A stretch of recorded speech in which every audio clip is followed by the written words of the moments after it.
Session ordinaire du comité ministériel de l'Union monétaire de l'Afrique centrale à Franceville, dans le sud-est du pays. Les ministres de l'économie et des finances des 6 pays membres de la communauté ont procédé à l'analyse économique de la sous-région, mais aussi étudié les mesures de relance à court et moyen terme. Guy Madjoupa Sangwetaba et Joël Adjaï pour les détails.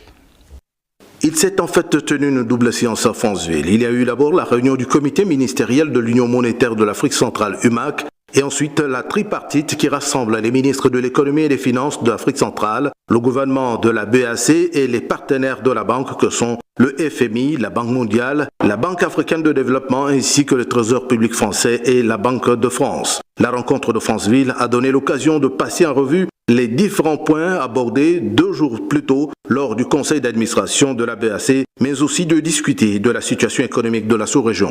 Ça a été l'occasion de passer en revue les différents points qui avaient déjà été abordés dans le cadre des réunions de la BEAC, le conseil d'administration 2 jours plus tôt, et plus largement de discuter du contexte économique et de la situation économique de la sous-région.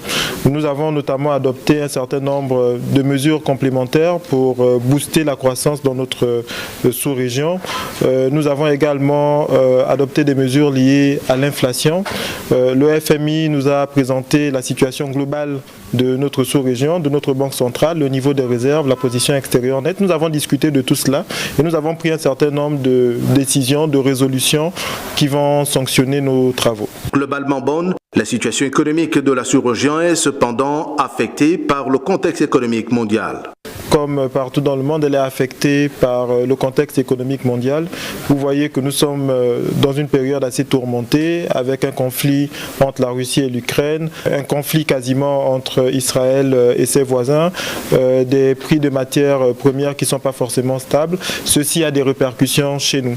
Et le rôle de la Banque centrale est de prendre les mesures qui permettent, en dépit de ces turbulences, de stabiliser la situation économique. C'était l'objet de notre réunion aujourd'hui. Prendre des décisions pour que notre région économique soit le moins affectée possible par les turbulences extérieures. Au nombre de mesures prises à Franceville, le comité ministériel de l'UMAC a opté pour le renforcement du programme d'urgence déjà en place pour plus de résilience dans la sous-région.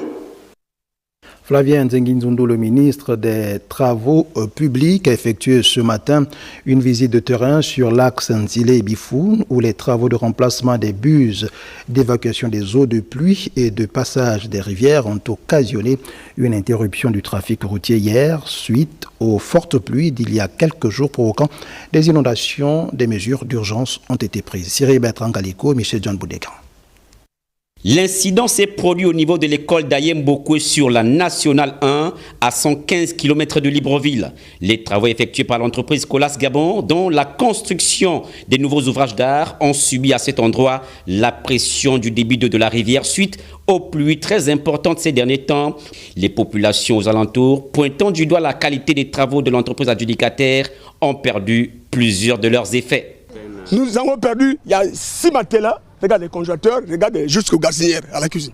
Tout pour les enfants c'est parti, tout pour la maison, les papiers, tout est trempé. Je ne sais pas comment il faut s'en sortir dans cette situation. Très rapidement, les équipes sur le terrain ont intervenu pour rétablir la circulation vers 17 h le vendredi. Malheureusement, l'ouvrage provisoire qu'on a mis en place n'a pas suffi à évacuer toutes ces eaux-là. Actuellement, l'eau est descendue, Colas travaille toujours sur la zone.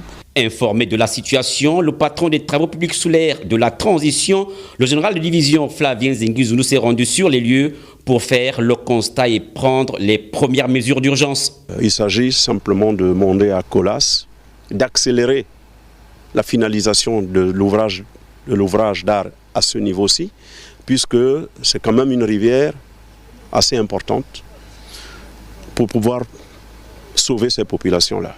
À l'heure où les pluies sont de retour, les missions de contrôle de ces travaux devraient être récurrentes pour corriger les erreurs afin d'éviter le pire sur la Nationale 1, voie principale qui dessert l'intérieur du pays et participe à l'économie nationale.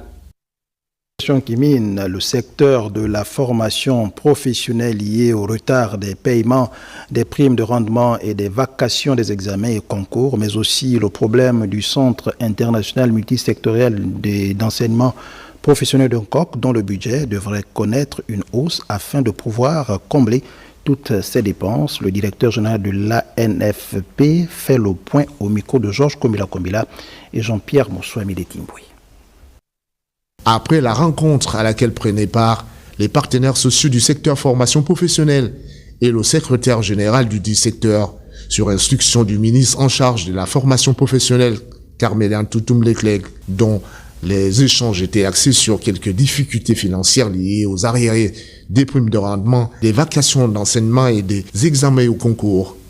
Le directeur général de l'Agence nationale de formation et d'enseignement professionnel apporte des précisions. Nous nous y attelons à pouvoir trouver des solutions idoines pour régler cette situation-là, pour que les uns et les autres puissent entrer en possession donc de leurs vacations. Madame le ministre et moi sommes tous ensemble en train de tout faire pour que cette situation puisse avoir une solution positive. Sur la question du fonctionnement du CIMFEP, Centre international multisectoriel et d'enseignement professionnel d'Uncoq, le directeur général indique sa volonté d'améliorer avec l'aide du ministre en charge de la formation professionnelle le budget. Le budget du Centre international multisectoriel d'Uncoq, il est insuffisant par rapport à son fonctionnement, par rapport à l'entretien des plateaux techniques et par rapport à un certain nombre de choses. Nous avons déjà eu à poser le problème au niveau des plus hautes autorités et à Madame le ministre. Ils sont en train de tout faire pour voir comment l'on va pouvoir augmenter le budget de nos 3 plus grands centres de formation professionnelle, voire même 5. À noter que le ministre en charge de la formation professionnelle, Carmélian Toutoum-Leclerc, et le directeur général de l'ANFP travaillent de concert avec les services du ministère des Finances pour résoudre au plus vite les difficultés actuelles. Au groupement d'intervention parachutiste de Libreville, les recrues ont au cours d'une cérémonie porté leur galon en présence du commandant en chef en second de la garde républicaine. C'était à la faveur de la sortie de la promotion BACA 2024. Jody Diogamos, Pierre Claverella. Ils sont finalement formés au terme de 3 mois de théorie et de pratique pour cette deuxième promotion du contingent BACA 2024 de la garde républicaine. La formation que vous avez suivie, qui s'est déroulée du 24 juin 2024 au 4 octobre 2024, a été exigeante, tant sur le plan physique que moral. Vous avez su démontrer votre engagement, votre discipline et votre détermination à intégrer les rangs de la garde républicaine. Les 35 recrues ont reçu des mains des officiers et du commandant en chef en second, les galons et bérets. Cette intégration dans nos rangs me remplit pleinement de joie, tant la concrétisation de ce vaste projet constitue le témoin de la concorde et la fraternité des fils de notre beau pays. Au nom des jeunes gardes, le major Lendoy, avec une moyenne de 14,21, a prêté serment devant les hauts gradés. Un bon militaire et avant tout un militaire discipliné. Soyez donc des gardes disciplinés à tout point de vue. Ces nouvelles recrues ont eu droit à la présentation des symboles du drapeau gabonais.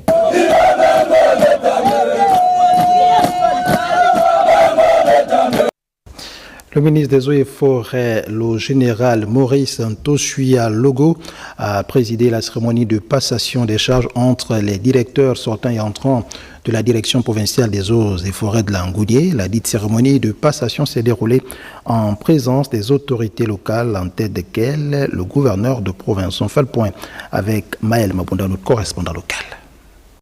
Après 22 mois passés à la tête de la direction provinciale des eaux et forêts de Langounier, le colonel Jidi Kaeleman Zengi a cédé son fauteuil à un autre colonel, lui Sosten Ndon Obian, au cours d'une cérémonie présidée par le ministre des eaux et forêts, le général Maurice Tozieux à Logo. La passation des charges entre les deux hommes, qui s'est déroulée en présence des autorités locales en tête desquelles le gouverneur de province Paulette Mengo Mowono, s'inscrivait vers la nouvelle dynamique impulsée par les nouvelles autorités de la transition qui vise à renforcer les directions provinciales des eaux et forêts avec de nouveaux moyens et de nouveaux hommes. Au niveau du ministère des Eaux et Forêts, nous avons reçu une lettre de mission, une feuille de route de son Excellence le président Brice Clotaire Oligui Nguema, qui nous a donner des consignes en termes de gestion durable en fait, des forêts, de traçabilité de nos ressources forestières, de lutte contre l'exploitation illégale également des forêts. Donc c'est la raison qui nous amène ici pour renforcer ces capacités et donner des nouvelles consignes. Pour le directeur provincial entrant, les missions qui lui ont été assignées par les plus hautes autorités en tête desquelles le président de la transition, le général des brigades Brice Clotaire Oligui Guéma sont clairs. Un sentiment de joie, mais aussi de responsabilité. Je me sens investi de missions au niveau de la province et je pense que je vais m'y atteler à ce que tout se passe dans les conditions les meilleures pour un rayonnement de cette direction provinciale. Je ferai en sorte que les instructions qui m'ont été données, la feuille de route qui m'a été donnée, arrive à terme, en impliquant l'ensemble des agents. Le colonel Louis Sostendo, bien qui vient de prendre la direction des eaux et forêts de Langounié, est un homme rompu à la tâche. Il a déjà occupé plusieurs postes de responsabilité dans ce domaine, marié et père d'une nombreuse famille. Jour de fête au Prytanée militaire de Libreville. L'intérêt était de célébrer la diversité culturelle présente au sein de cette école. L'occasion était donnée au commandant école d'inviter le personnel et les enfants de troupe à plus d'ardeur au travail. Andine Eltungi, Ludovic Bitegui. La revue de troupes du commandant école du Prytanée militaire ouvre cette cérémonie de grandes couleurs. Personnel diplomatique et encadreurs des enfants de troupes installés sur le front de la place d'armes du camp capitaine Charles Nthioréré prennent part à cet événement mémorable qui s'inscrit dans la tradition militaire et qui incarne l'unité et la diversité culturelle de cette école d'élite. La montée simultanée des drapeaux de tous les pays et représentée ici souligne la richesse multiculturelle de notre école et notre volonté de bâtir un avenir en commun. L'effort et l'engagement du corps professoral récompensé par la haute hiérarchie militaire au cours de ce moment festif.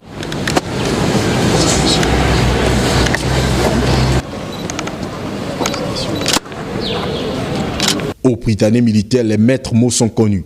Je vous invite donc à plus d'introspection, de résilience, mais aussi de discipline, à l'effet de prendre toutes les dispositions relatives au strict respect des programmes d'études et activités planifiées.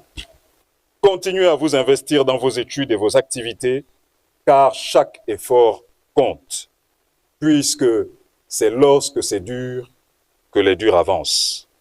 N'oubliez pas les paroles de M. Nelson Mandela qui disait, je cite, « L'éducation est l'arme la plus puissante que vous pouvez utiliser pour changer le monde. » C'est à vous donc d'en faire usage et d'être les architectes de votre propre avenir en bâtissant un monde meilleur. Les écoles sous tutelle du Prytanée militaire ne sont pas en reste. Elles enregistrent un taux de réussite au-dessus du pourcentage national avec 99,04% au CEP. Cette année, l'objectif fixé est 100% dans tous les établissements relevant de la tutelle du Prytanée militaire. Présidée par le chef d'état-major de l'armée de terre, la cérémonie de Saint-Patron des parachutistes a tenu toutes ses promesses. L'événement a mis en évidence les atouts du camp Aïssa. Andy Tungi et Ludovic Bitegui nous font le point. Le dépôt de la gemme de fleurs au monument aux morts sur la place d'armes du 1er régiment des parachutistes lance ce cérémonial militaire qui célèbre le saint patron des parachutistes, Saint-Michel. D'abord, la prière faite par l'aumônier militaire. Seigneur notre Dieu, sois béni pour ta présence en ce lieu, avec Saint-Michel, archange, notre saint patron, qui nous protège de tout mal et de tout danger. La lecture de l'historie de Saint-Michel, dont le culte remonte au 5e siècle, il représente le courage au combat. Considéré comme le chef de la milice céleste, Saint-Michel s'est illustré comme le combattant le démon. Le colonel Vanken Gabouk, chef de corps du 1er régiment des parachutistes, se réjouit de l'appui constant du chef du CTRI. En moins d'une année, les parachutistes gabonais ont pu acquérir de nombreux savoir-faire techniques et tactiques. grâce aux actions de coopération militaire. Et cela implique pour nous de grandes responsabilités. Les évolutions que nous connaissons à l'heure de la restauration de l'outil militaire nous engagent à faire montre de responsabilité afin d'être prêts aux engagements futurs. Jour particulier et unique pour les parachutistes, car jour de souvenir à la première Saint-Michel qui fut célébrée au Vietnam en 1949 à la cathédrale d'Hanoï.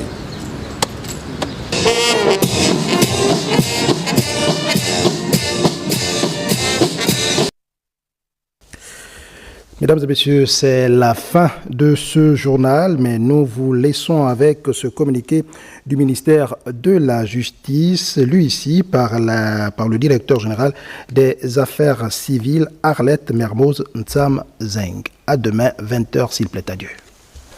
Communiqué du ministère de la Justice, garde des Sceaux et du ministère du Commerce, des PME, PMI, chargés des activités génératrices de revenus.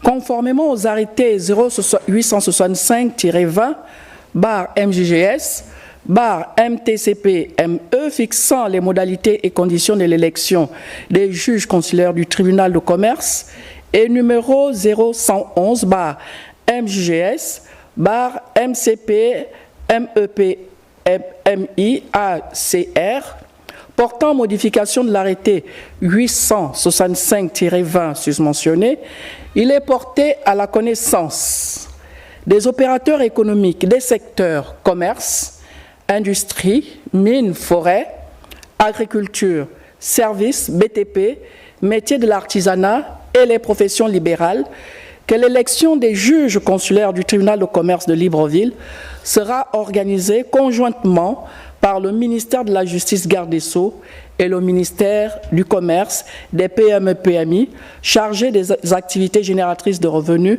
suivant le calendrier ci-après. Du lundi 7 au mercredi 23 octobre 2024, inscription des opérateurs économiques sur la liste électorale. Du jeudi 24 au vendredi 25 octobre 2024, validation de la liste électorale par la commission électorale.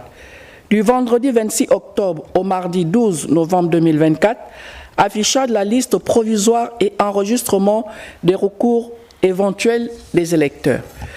Le mercredi 13 novembre 2024, validation de la liste électorale par la commission électorale et à l'issue du traitement des recours. Le jeudi 14 novembre 2024, affichage de la liste électorale.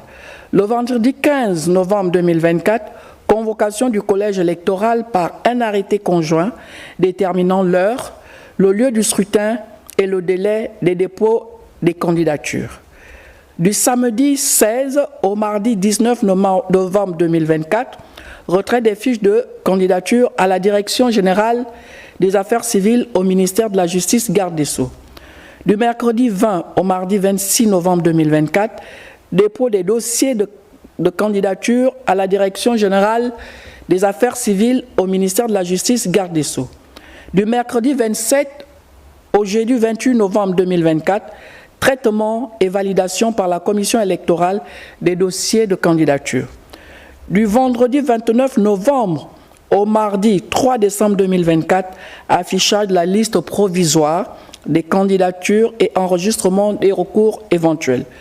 Du mercredi 4 au jeudi 5 décembre 2024, validation de la liste des candidatures par la commission électorale après traitement des recours. Le vendredi 6 décembre 2024, affichage de la liste définitive des candidatures au ministère de la Justice et au ministère du Commerce. Du mercredi 11 au mercredi 18 décembre 2024, période de campagne électorale. Le samedi 21 décembre 2024, tenue du scrutin et proclamation des résultats. Pour toute information complémentaire, s'adresser à la Direction générale des affaires civiles ou suivre notre chaîne WhatsApp intitulée « Élection des juges consulaires ». Je vous remercie.